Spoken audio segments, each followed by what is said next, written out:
Some viewers may find the use of cuss words in this video to be offensive. Others won't give a shit. You've been warned. The underground. This phrase drives us batshit crazy.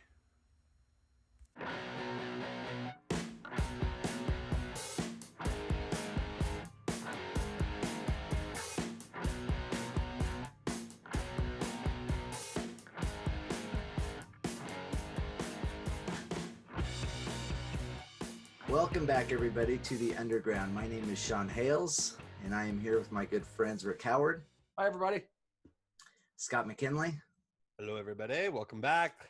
Yes, thank you so much for joining us yet again. Today we have the distinct honor to talk with Rick Howard and really kind of get. Is it a distinct honor, or is it just me? an honor? Yes, it's always a distinct honor when we're talking to Rick. This conversation before. I mean, some might question whether it's an honor at all, let alone a distinct one. No. But in this case, it is my distinct honor, whether or not it's yours. Anyway, but today we're going to talk with Rick and really kind of get to an understanding of what it was like for Rick to join, or to not just join, to really grow up in the LDS faith and really kind of get a different perspective on what it was, you know, in terms of what life was like growing up in his world. This is what we get to find out today. And more importantly, what it was that he went through kind of when he left the church. Precisely. So Rick, let me ask you the question. Tell us about what it was like growing up in the LDS faith where you were in your own little world. All right. Well, so just to set the stage, I guess, I was born in 1974, Wilmington, North Carolina. My mom was born and raised in the church there in North Carolina. Well, my dad, who met my mom at BYU, was not a member of the church originally. He was converted after he and my mom met and got married. And so they met at BYU. She had come out from North Carolina. He here from Utah, even though he was a non-member, went to BYU. And for those of you who don't know, Brigham Young University is a university owned by the LDS Church. And so they met there, got married, moved back to North Carolina, started the family. And that's where I came into the picture eventually. But my mom's side was very strict from the sense that my grandmother was born and raised in the church. My grandfather wasn't. He was eventually baptized many years later after my grandmother died. Even though he wasn't a member, he took my grandma and my mom and uncle to church every week. He paid tithing. And so that Mormon lifestyle and faith was a huge part of that side of the family.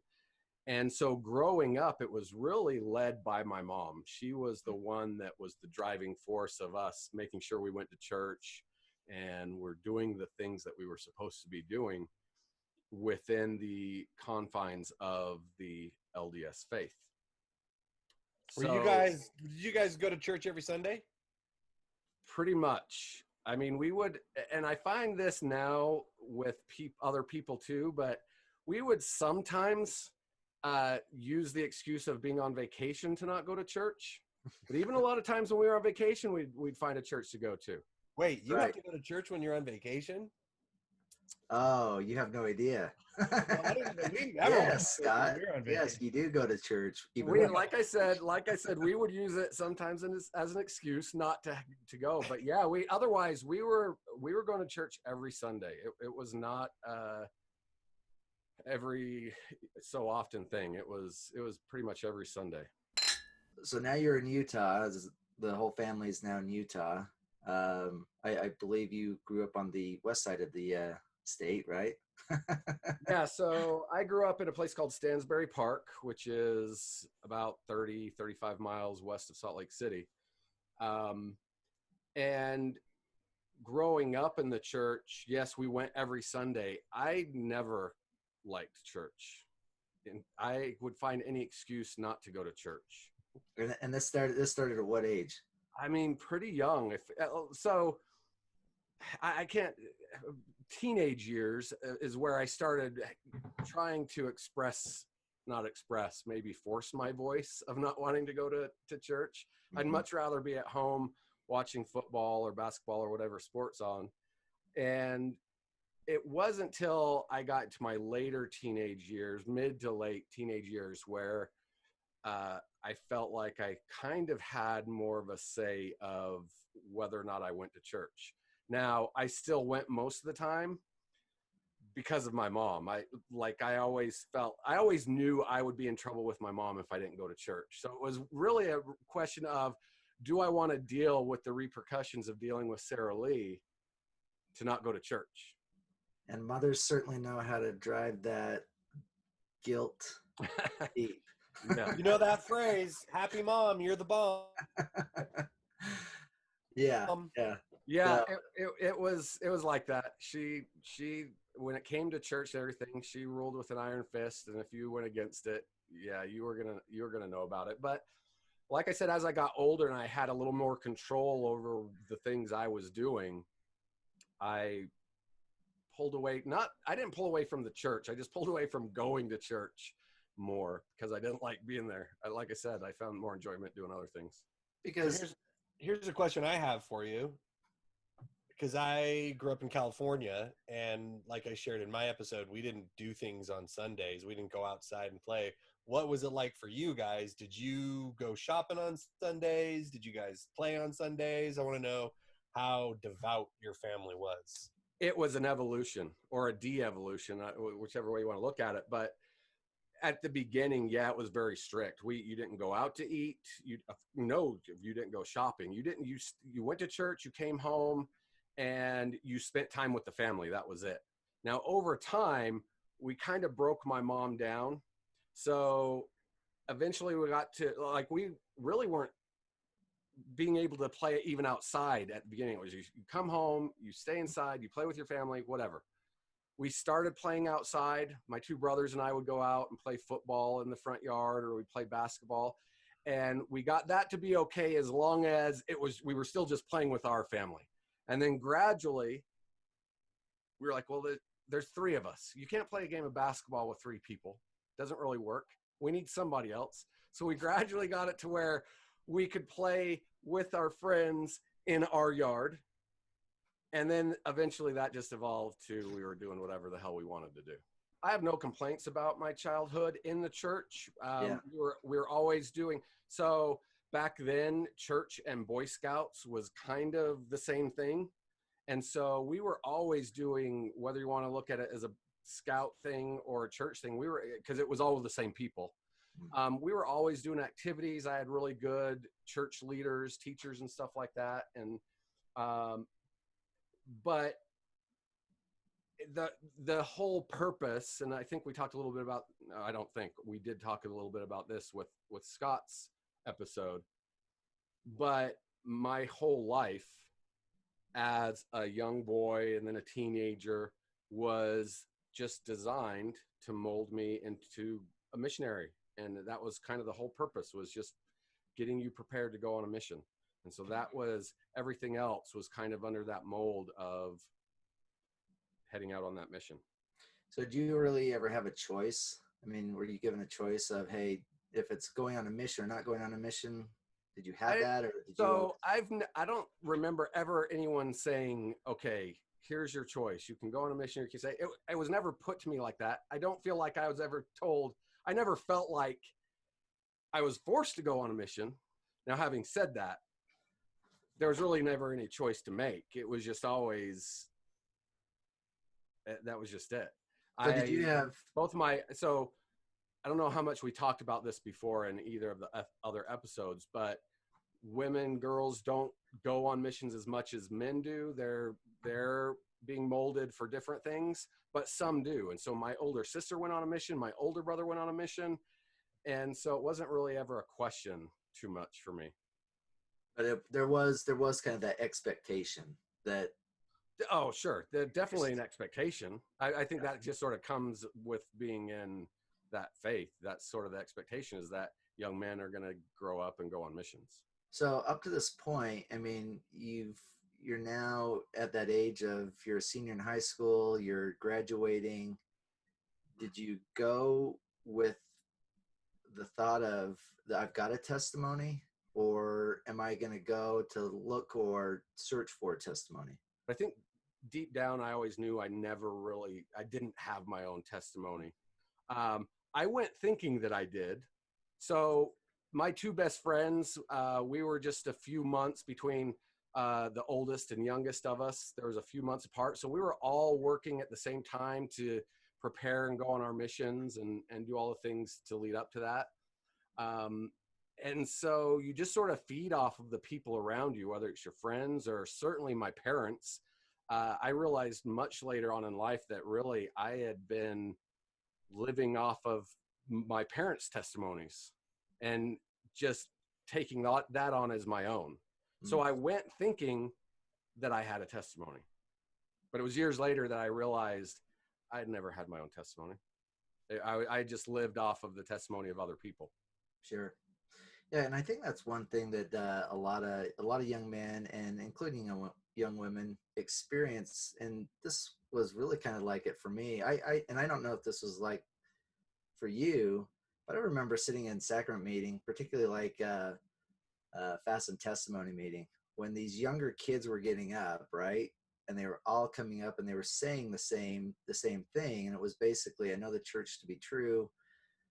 I know Joseph Smith to be a true prophet, right? I know the Book of Mormon. The Book of Mormon was true. Yeah.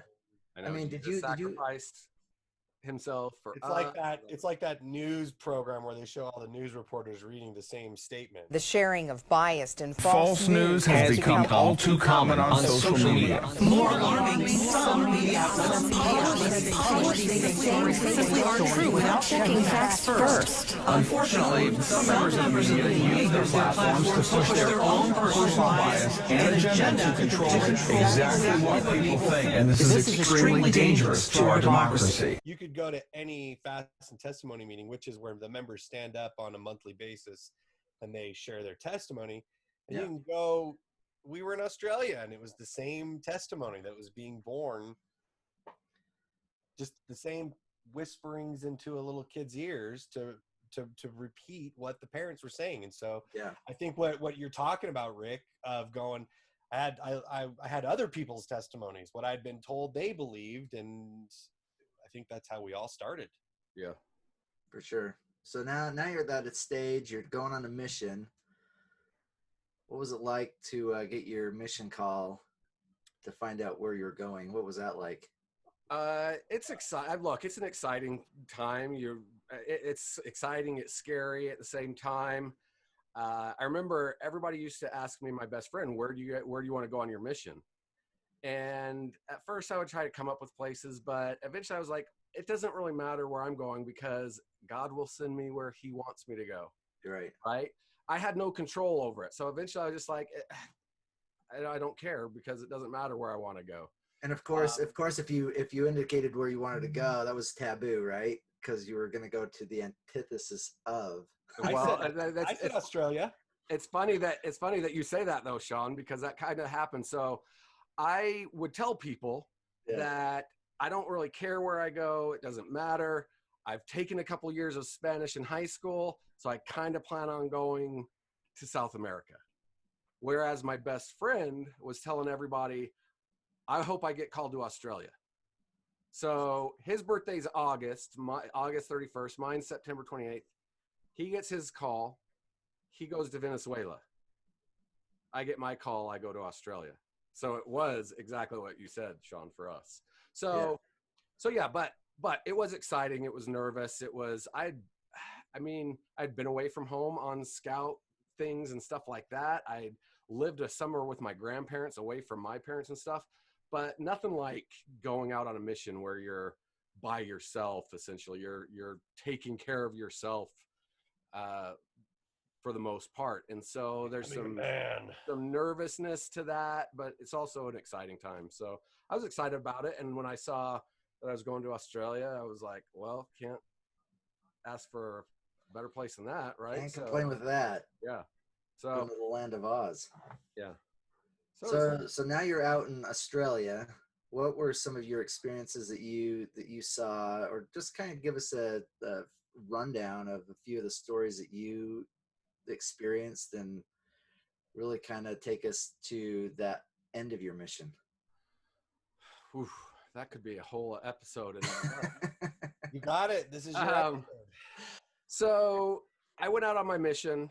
I think there was only 2 of us that went to Melbourne together from the MTC. We talked a little bit about the MTC last time and what that is. That's where we go to get trained for a few weeks before we go out into the mission field. So there's 2 of us that went out, and he got taken to go to his area, and the mission president. So we go to the mission home, sort of the mission offices where the mission president and his wife live, and sat down with the mission president. And I can't remember if we talked about this on one of the episodes or if it was just us talking, but First episode. Okay.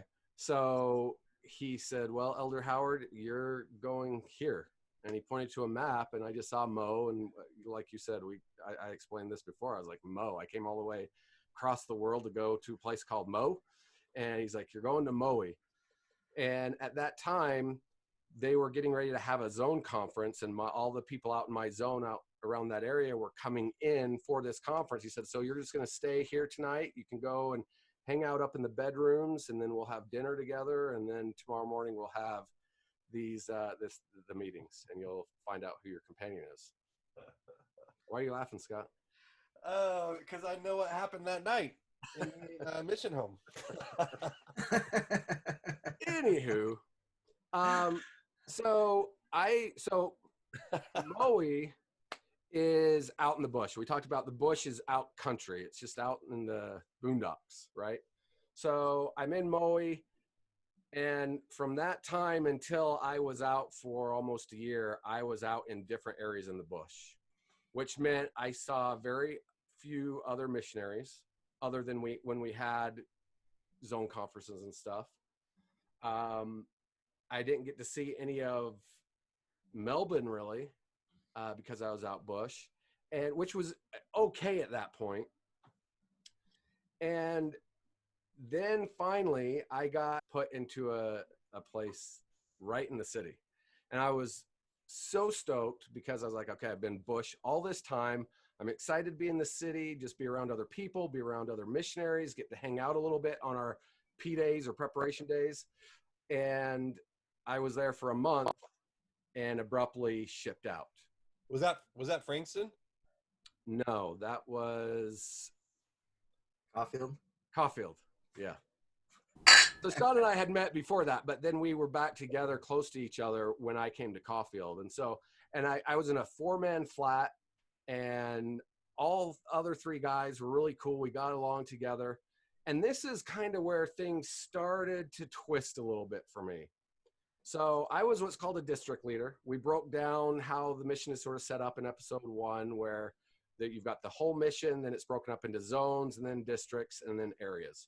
So I was a district leader, which meant I was kind of the head over 4 or 6 missionaries within my district. Well, one of the other elders in that lived in our flat and his companion were working with a less active girl. Less active is a term that members of the Church of Jesus Christ of Latter-day Saints use to describe someone who is not actively participating in the church, but who is still on church membership records. They got to be a little bit friendly. They started having conversations on the phone together, which, if you don't know, that is a big no-no, right? Well, eventually I found out about it, and I was really close with this guy. And so I said, look, dude, I was like, what's going on here? And he promised me nothing was going on. I said, seriously, this is the kind of thing I need to know. And he said, there's nothing going on. I promise. If there was anything going on, if there was even a thought of anything going on, I would come to you first. I was like, all right, I was satisfied with that. Well, a member had found out about this going on and called our mission president. Every member a missionary. So the mission president then calls me and chews me out and tells me that he's wanting to make me a zone leader. But if he can't trust me to be a district leader, then how can he make me a zone leader? This is exactly the kind of thing I'm put into place as a district leader to inform him of. And so he just kind of rebuked me for not keeping him up to speed with this situation. He did the classic takeaway. He did the classic sales move. I want to make you a zone leader, but gosh, Elder Howard, I can't trust you to be a district leader. How do I make you a zone leader? And everybody wants to be a zone leader, not and here's want the thing. to, but you want to write a letter home to mom and be like, Mom, they made me a zone leader. And here's the thing is that I knew that was a pretty obvious thing that I knew I was in trouble for. Like that, everyone knows that's a missionary. That's against the rules. Can't do stuff like that. And that's a pretty big rule in terms of having any kind of relationship going on with a female. Was this Mr. President 1 or 2? This was 2. So this was President Hearst. So we talked about President Stolten, our first president. This is after he's gone, and now President Hearst has come in. And so I felt like it was right for me to get rebuked, I guess, for that, because that was something that I should have technically gone to him. That wasn't really where the problem came in for me. The problem came, it must have been like maybe a few days or within a week later, we had transfers. Well, if you were in a leadership role, normally most missionaries would find out from their zone leaders if they were being transferred. But if you were in a leadership position, the mission president would normally call you and tell you himself. Well, I get a call from President Hearst telling me that I'm being transferred. And at least 3 times in this conversation, he made it a point to let me know that this had nothing to do with that situation. Elder Howard, I want to let you know this has nothing to do with that. Right. You're not being punished. The Lord just has a new assignment for you. You're going out with another elder to reopen another area. And I just want to make sure you know that this is nothing that you've done wrong. 3 times he made mention of the fact that this was not because I was being punished. There was just a new assignment for me from God. This is all in an effort to make you feel better about. Well, and it worked somewhat. I was pissed, but I was like, well, if God's got a new assignment for me, how can I bitch about it? But I was upset. Now, so to top it off, the area that I was going to was an area I was very familiar with because I had served in another area right next to this one, and it was in the same district. And so when it was open back then, we were always in that area. So I knew it very well. It was out bush again. So I got 1 month in the city, and now I'm being shipped right back out into the bush, into an area kind of basically that I've already been to. So I was not happy. God must not have liked you. So I get out there, and I'm put with Wilden. And what's up, Chad? The thing about Wilden was he had a month to go till he went home. And he was what we called in the mission very trunky. Yeah. Trunky just means ready to go home. So much so that on a regular basis at night, he would practice packing.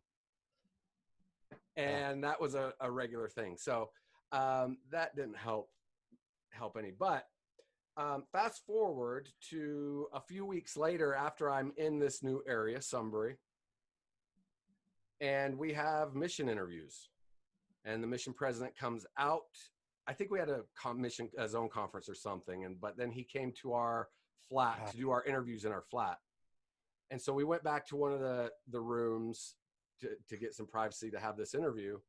And he starts laying into me again and tells me that it's specifically the reason I got transferred was that I didn't inform him of that situation and all of the stuff about wanting to make me his own leader and everything. And that is kind of where my switch got flipped. When he sat there and he didn't lie to my face there. He exposed the fact that he had lied to me on the phone earlier. And I was just like, I was just like, that's kind of when I was like, this fucking sucks. I don't know what's going on here. Like, when you realized it sucked, why did you feel like it sucked? Was it because you felt like you had been duped? Did you feel like you were being disrespected? So Did it feel like it was like I talked about, how you're just like, this is just a bullshit job? So here's the thing: is I started questioning things regarding church stuff on my mission. I never questioned the church itself or the doctrine of the church or anything like that. But this is kind of where my questioning started creeping in, because, and it's a combination of things to answer your question. Yes, I felt like I had been duped, and of course, if you're being duped, there's a level of disrespect there. But it was a combination of that. It was also a combination that just when the mission president first got in there.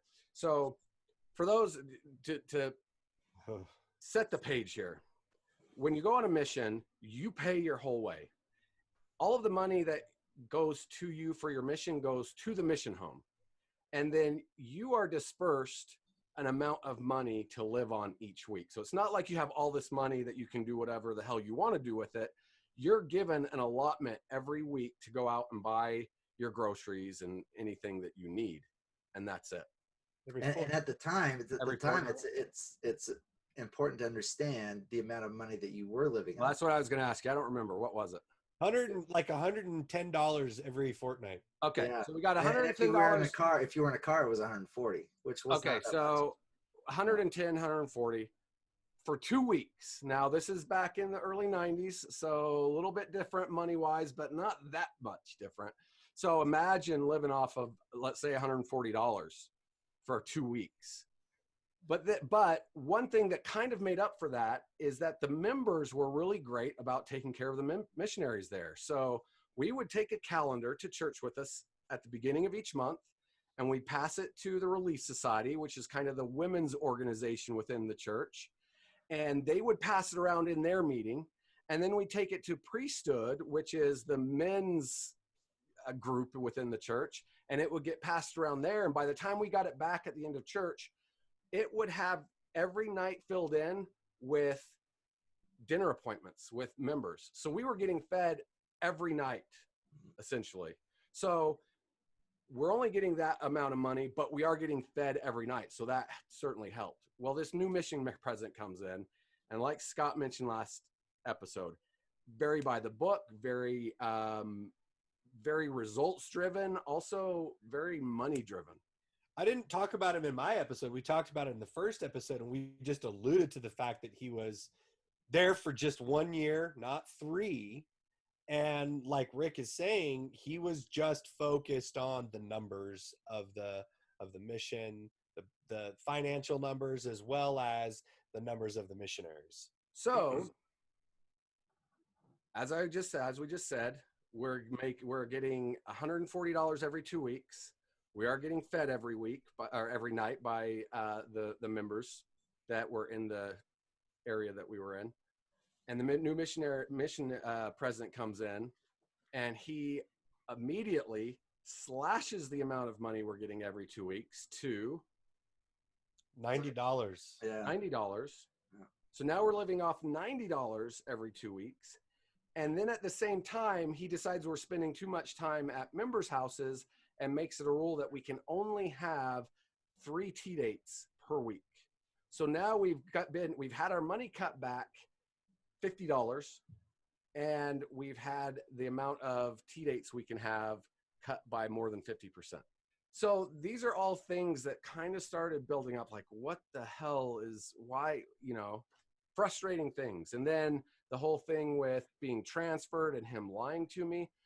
Then on top of that, he makes a rule that we can't go to church. We can go to, so for those of you who don't know, Mormon church back then was 3 hours. There was an hour, which is Sacrament Meeting, which is kind of the main part of church. That's where you take the sacrament. That's where you hear talks and stuff like that. Then you have other meetings that take up the other 2 hours. I mentioned the priesthood meetings and the Sunday school meetings. Sunday school, stuff like that. So that was 3 hours, where we are now told, and by the way, And I remember explaining it to my dad this way. So this is about the time too I started calling home regularly. So again, precursor, if you don't know, when you go on your mission, you don't talk to your family. You write letters once a week. You talk to them on Mother's Day and Christmas. That's it. At least that's what it's supposed to be. Well, that's what it was back in 1993. Right. But it was about this time where I started calling home regularly and kind of venting my frustrations, just needing to be able to talk to family members, you know? And I remember explaining it to my dad this way. I was like, it's a commandment for us to go to church. He's now making it a commandment for us to not go to church. You didn't tell him. The policy was if you don't have an investigator with you at church, you weren't allowed to go to the other 2 hours of church. You could only go take the sacrament, and then you had to fuck off and go out and knock on doors on a Sunday. Yeah. The expectation was you then go out and proselyte and teach. We'll tell more about this. We'll talk more about this in the episode about the mission. I do want to make this point very clear. This is the guy that didn't want to go to church on Sundays. It was like, fuck Sundays, fuck going to church. I don't want to go to church.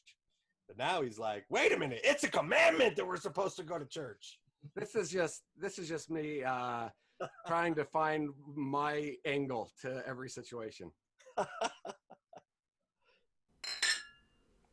So like I said, it's a commandment to go to church. Now he's making it a commandment for us to not go to church unless we've got an investigator with us. And that was really confusing to me.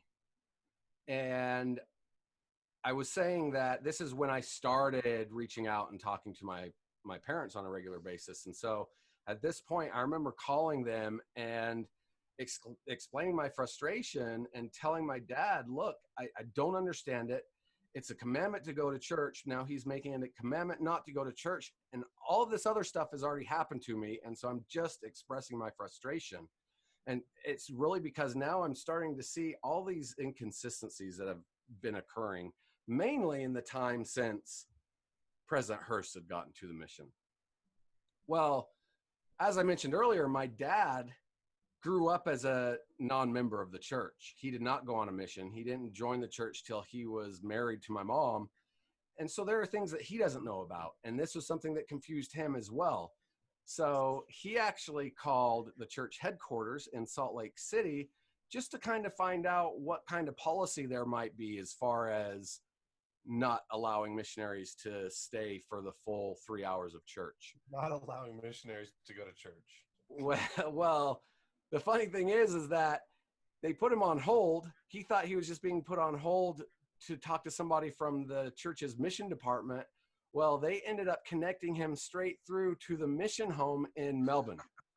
So at like 3 or 4 o'clock in the morning, President Hearst gets woken up. Hello? Because my dad's calling in to find out about this rule about us not being able to go to church. But here's where another one of those inconsistencies come in. So my dad knows, I've told him about the whole getting sent out to the bush again and how frustrating that was and how he had lied to me. So he's talking to President Hearst now. And I don't remember exactly the discussion about church.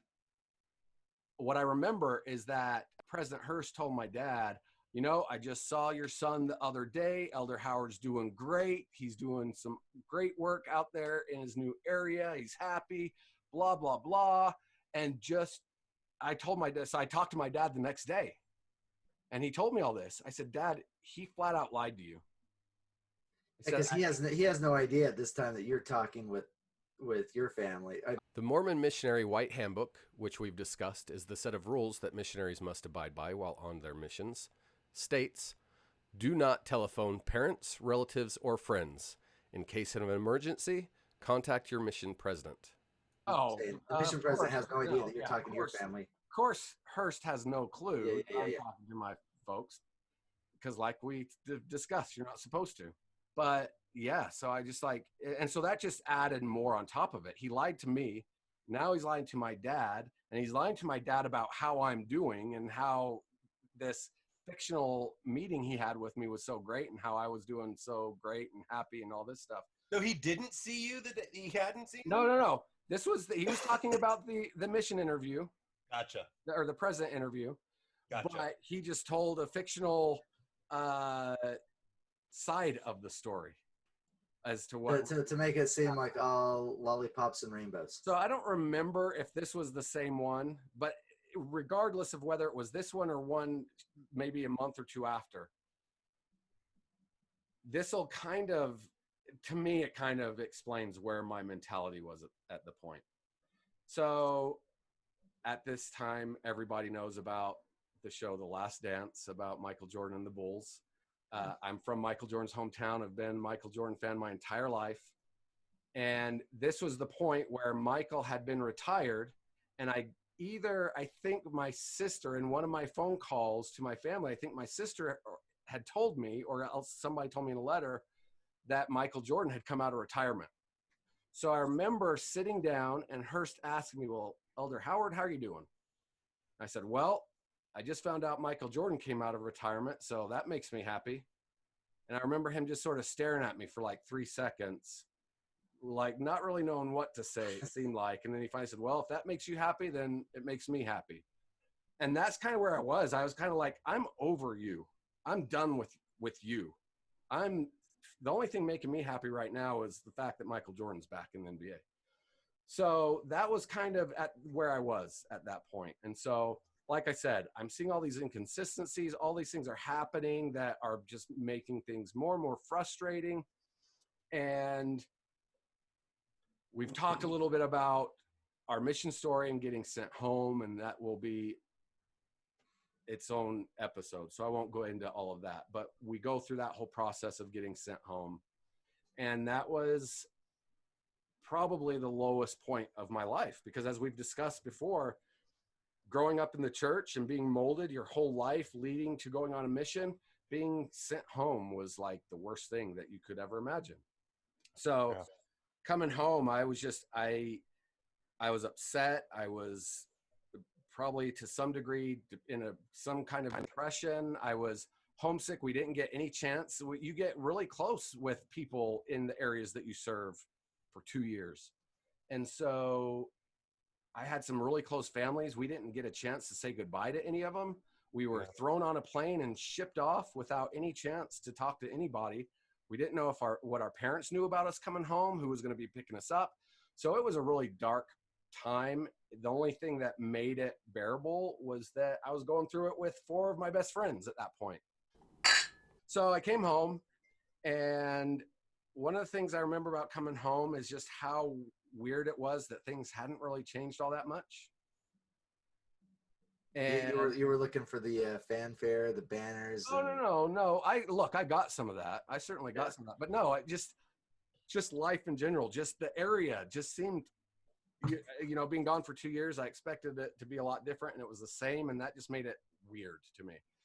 But yeah, so then after a short while staying at my parents' house, I moved down to Provo and Orem area down south from Salt Lake, because that's where Scott was.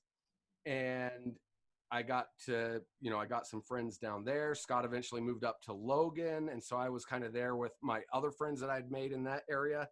And this was the point where I started hanging out with people who most of were members or had been members of the church, but they were also partying. They were drinking and doing other stuff. And so this is where I started really experimenting with drugs and alcohol and stuff like that.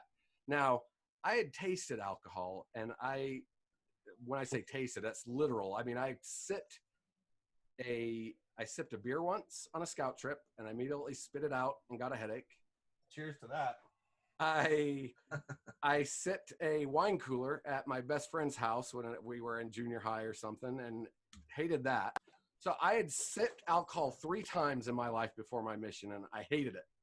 So it wasn't till after my mission and I'm hanging out with these other guys that are drinking and stuff where I started getting into that more. And I always just looked at it as this phase. That's all it was to me. It was a phase. I always saw it as most people within my area that grew up in the church, a lot of them go through that phase in high school. Sean, you kind of went through that in high school, right? Where you went through sort of a party phase, and a lot of people do, but I didn't go through that phase. And so when I came home from my mission and now I'm going through it, I thought I'm going through that phase that most people go through in high school, where they experiment and party a little bit, but then eventually they come back and you go back to church and you find your Mormon wife, get married in the temple, and live happily ever after. And then just as time went on, I started realizing this kind of isn't really a phase. It's more of a lifestyle at this point. I don't think it's really accurate to call it a phase. Well, how much, let me ask you this, how much of an influence do you think that played in terms of the experience that you had in your mission? I mean, do you think that played a big part? None. I think I'm glad you brought it up, because I think it's an important, very important point. I don't think that my mission had played any role in me going off the rails, so to speak, in terms of the church.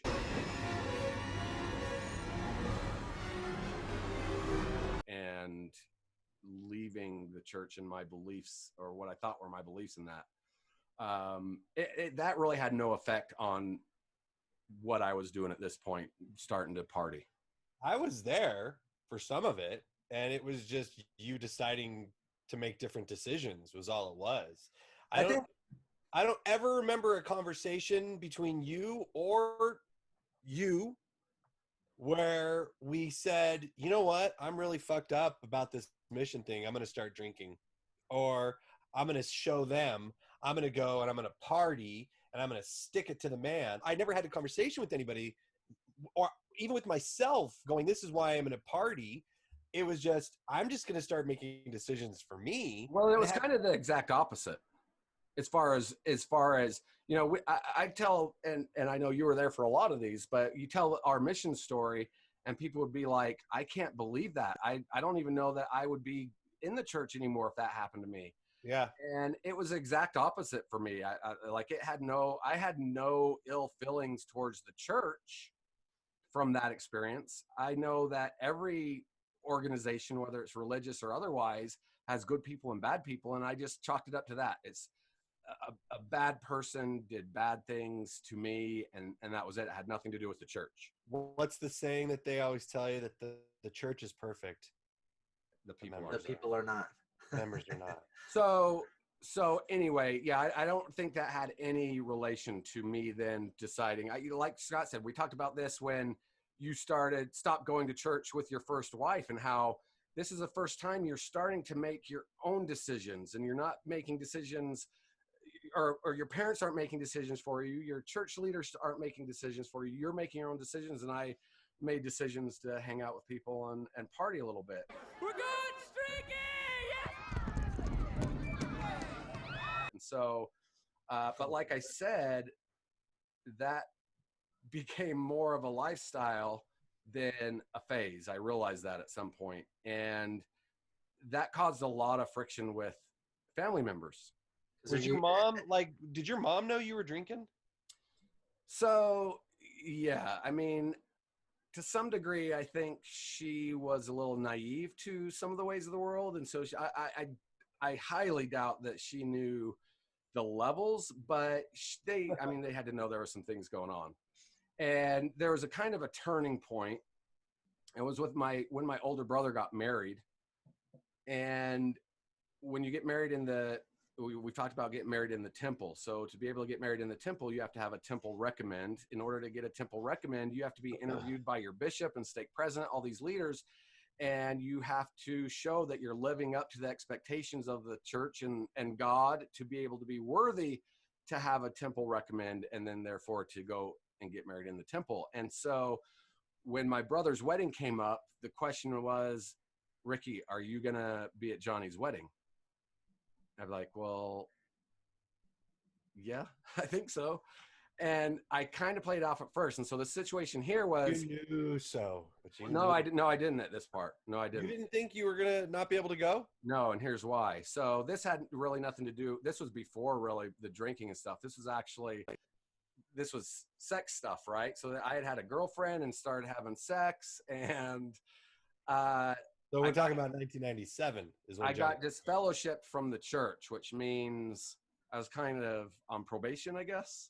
I was on church probation. You were on timeout. You were on Timeout. church timeout. But it means that I can't have a temple recommend while I'm disfellowshipped, and I've got to meet with my church leaders on a regular basis. I've got to be doing all these things to show. Essentially, you're going through the repentance process. Well, that's what I was just going to say. Yeah. I've got to show that I'm being repentative of my deeds and everything. So what happened? So what happened was I was working with my bishop at the time, or stake president, and I told him of the situation. My brother's getting married. Look, I have no expectations. I just want to know if that's something that is realistic for me to think I might be able to go to the temple for my brother's wedding.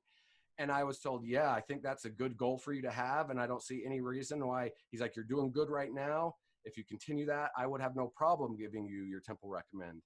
Well, shortly after that, I think I got moved to a different church ward. And I was abruptly told that that was not likely to happen. In fact, because you changed, and it's now new leadership. It was a different bishop, right?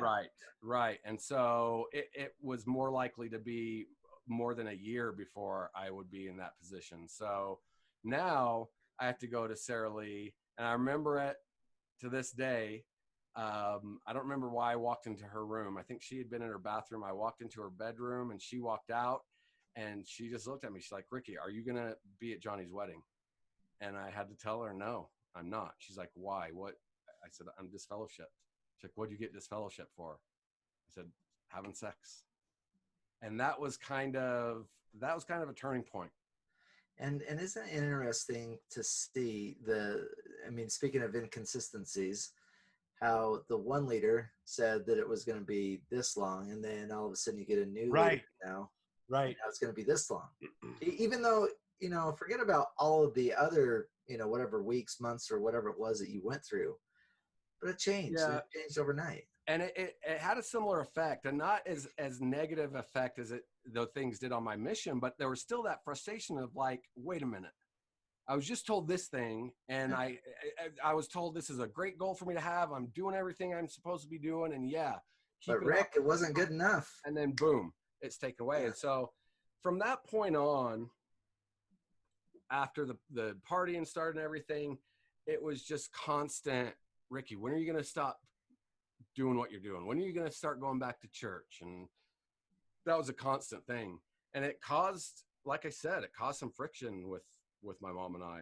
And it got to a point where I kind of had to be straight with her and say, look, Mom, I'm done trying to live up to your expectations. It's hard enough trying to live up to my expectations, but this is my life. I'm done trying to live it the way other people want me to live it. I'm going to live it the way I want to live it. And that means I can't keep trying living up to your expectations and what you want my life to be. And we never talked about that really ever again.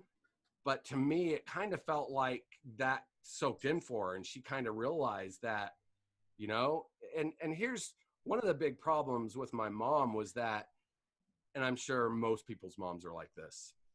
If I'm doing something wrong, it's because she didn't do a good job raising me. Yep. She took the blame on herself, at least part of it.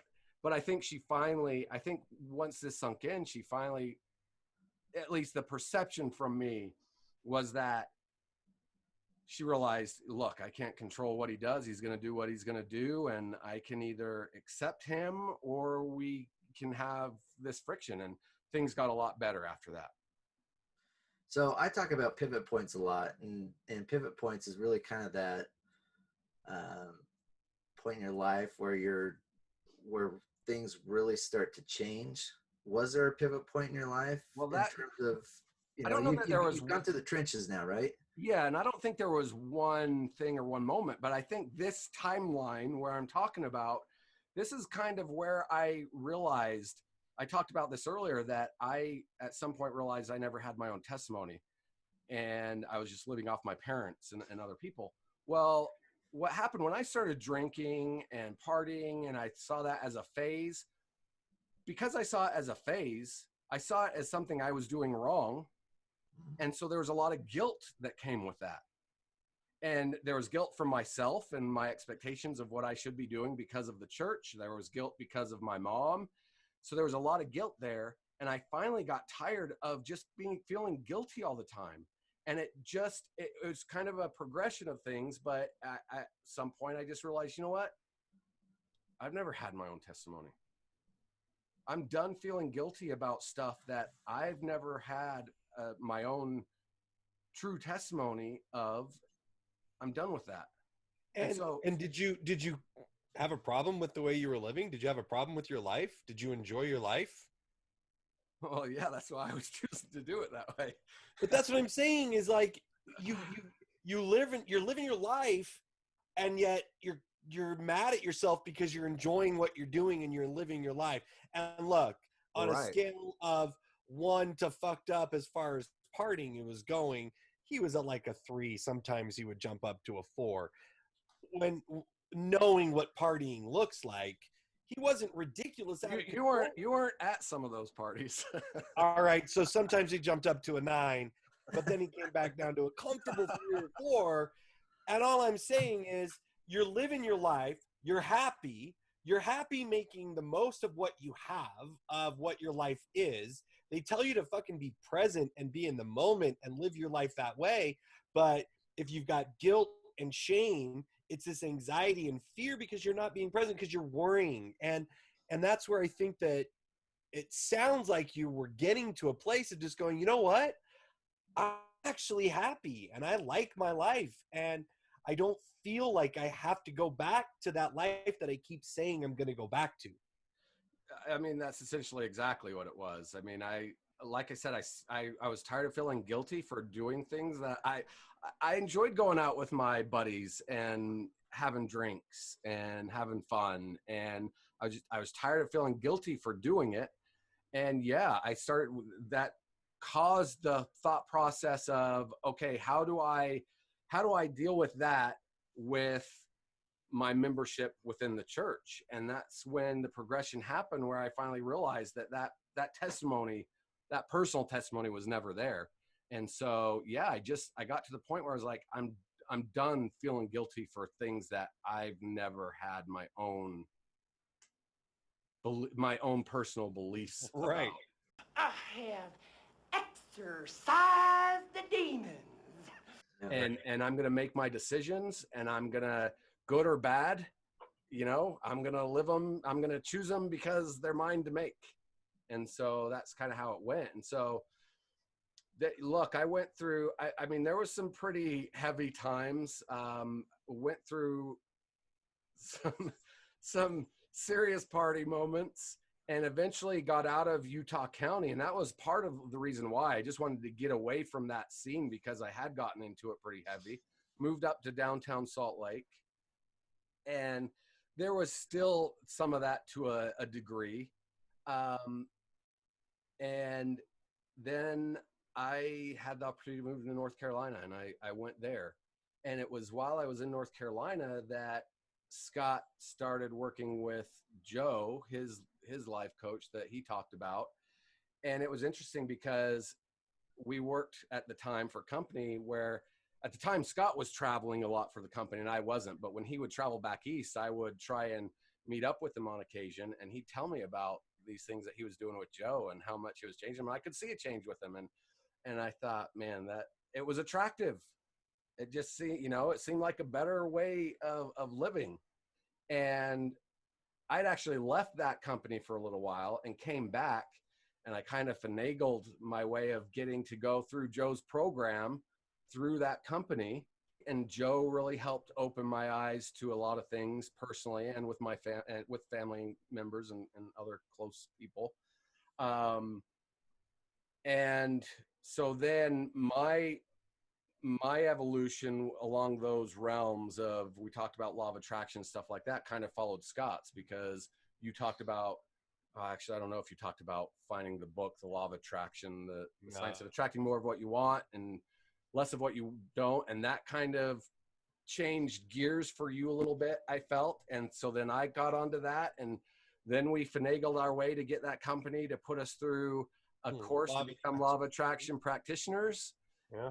And that kind of got us set on a whole different path, and one that kind of opened a whole new world of what do I believe, and how do I live my life to make it to make myself the happiest. And it got to a point, look, I can't say what I believe. I don't know what I believe right to this point. As far as I believe there's something there, the universe, whatever. But it's interesting you say that, Rick, because I've kind of gotten to the point myself where, you know, people will ask me, you know, what is it I believe in? And my response now is I don't know what I believe in, but I'm okay with that. And the reason I'm okay with that is because it allows me to kind of, for my own self, well, you know, have the ability to look into and see what is fact or what is not fact, or, you know, that sort of thing. And I don't know if that's like it for you. Absolutely. Like you said, it's made it much more easy for me to accept whatever might happen, because there's so many different possibilities of what may or may not happen. So just in life in general, it just opens up so many opportunities of what may be out there and what's not. And it's interesting because it's not just the Mormon faith that, you know, we were taught or were conditioned to think or believe a certain way. Many organized religions I'd say all organized religions. Well, that's what I mean. Right. Many, right? All. But it doesn't allow you to really kind of start thinking for yourself. And that's ultimately the major problem. And I think that's another point. Sorry to interrupt you. I think it's another point that we've made, but it's important to continue to make, is that this does not just go for the Mormon Church. The thing, we're focused on the Mormon Church because that's all of our background, but all of these things could be said for anyone within any organized religion, right? And so I got a message from somebody that said that they weren't raised Mormon, but they saw so many different parallels. I think she's Catholic, in the conversation that we've been having up to this point, and it's not exclusive to just one faith. If you're feeling this and you're a member of a different religion, well, you're in that you're going through the similar type of things that we all went through, and we'd love to hear from people like that. Yeah, for sure. So yeah, so essentially that kind of fork in the road towards the law of attraction and that way of thinking has opened up a lot of things. You know, I still have family members. I'm lucky. Scott talked a lot about how he doesn't talk to his family for the most part anymore. I'm lucky in the sense that I still talk to all of my family. There's still certainly friction with me and certain family members, both within my immediate family and extended family. But I've also got family members that are very supportive and understand that even though we don't necessarily agree on a lot of things, we agree that we love and support each other. And so I'm lucky that I have you guys, but I've also got my immediate family members that I still have good relationships with. I think it's really cool. After watching the last episode, one of those family members just sent you a text message telling you that they loved you, and you instantly knew, oh man, you've just watched the episode where Scott says, reach out, tell that person, even if you don't agree, let them know that you love them. And, you know, I see that and I envy that in the relationships that you have with those family members that have put this aside. Yeah. And they'll focus on that with you. Hi, Lisa, baby. Yeah, it's nice. I mean, I feel bad for the way your family relationships have gone. And part of the reason I feel bad is because I'm lucky enough to still have that and to have supportive family members and them not looking at me in a negative light in terms of how they, you know, the relationship they have with me just because I don't believe the same things they believe. Yeah. And so, I mean, it's a great thing. And that's how it should be for everybody. It shouldn't matter what your beliefs are, you know, that we believe different things. That shouldn't affect your relationship with the people that you love and that are close to you. Yeah, for sure. So, as I know we're kind of wrapping up and getting to the end, and I'm not trying to jump into Sean's position here, but I just want to make this point clear. I just wrote this note down. Rick leaving the church, it wasn't really anything major. You didn't really have huge things happen. It wasn't doctrine. It wasn't even getting sent home from your mission and all that. It was just you realizing, I don't know that I really believe this anymore. I'm old enough that I'm making decisions for myself and I'm happy, and I'm going to be okay with that. Yeah, that's exactly it. I mean, if you want to wrap it all up into a couple sentences, that's really what it comes down to, is that, yeah, it's been a long evolutionary process in terms of me transitioning from being full on missionary in the church to where I'm at now. But yeah, essentially that's what it comes down to, is I got to a point where I was old enough to make my own decisions and start thinking on my own. So it's just the fact that you get to a stage where you're ready to make your own decisions and make them based off of things that based off of your knowledge and things that you're finding to be true or not true, as opposed to what you're told to believe is true or not true. Yeah. And I just think there's got to be other people who are just kind of getting to that point and going, okay, wait a minute. That's what he's describing is exactly how I've been living my life for the last 15, 20 years, 2-3 years, even for that matter. And if that sounds familiar, and if you're watching this and that sounds like you, what do you say to those people? What do you say to those people who are at that point and they're afraid of their mom?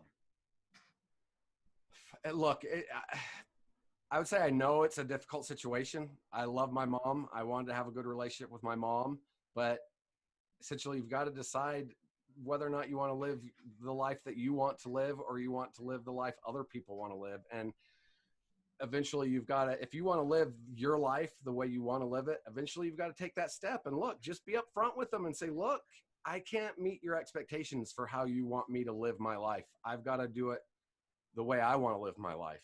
And that means I can't try to live up to your expectations. And you've either got to accept that or not. And it kind of comes down to that blunt statement of saying, and just kind of, I was going to say, be okay with whichever answer or whichever response you get. And of course, you're not going to be okay if they say, well, I can't accept that. It's not going to be okay, but you've got to be okay with letting them make their own decisions too. You referenced a time where you were just going through depression and you were really struggling, and then there was that guilt and that back and forth. So if you could go back to that time and see little Ricky just all down in the dumps and feeling that just shame and that guilt and that despair, what would you say to him at 45 years old now, having been free of guilt and shame? What would you say to him to give him hope, to let him know that, hey, it's going to be okay? I would say, first off, look, live the life you want to live. Make choices based off of things that you want or that you don't want. Don't base your life decisions off of what you think other people want from you. And then after that, just know that on the other side, whatever happens in between, there's a much better life waiting for you.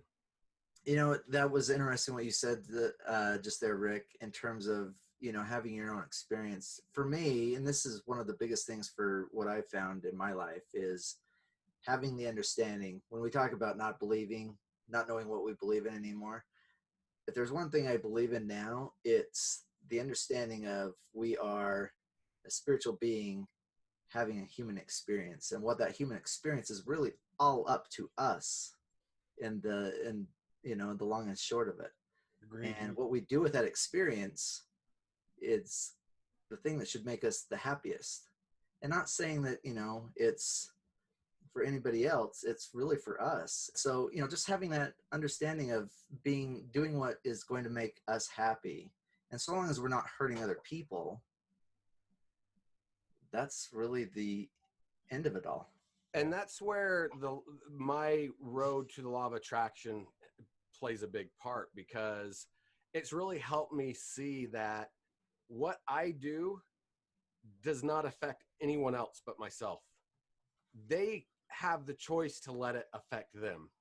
Right. It's not me or my choices, things that I do that affect them. It's them deciding to let what I do or say affect them. And they don't understand that a lot of times, but I do. And it's unfortunate that not everybody understands that, but that's kind of where this whole point goes to, is that I got to the point where I couldn't live basing my life off of the things that I did and thought affected other people. I just had to worry about how it affected myself, so that I was living my true life. What a beautiful place to get to be able to get to that point and realize that. One of the big things that I work on with so many different of my clients, so many different clients of mine, is teaching them that we're not responsible for other people's happiness. We're responsible for our own, which is essentially what you're saying there.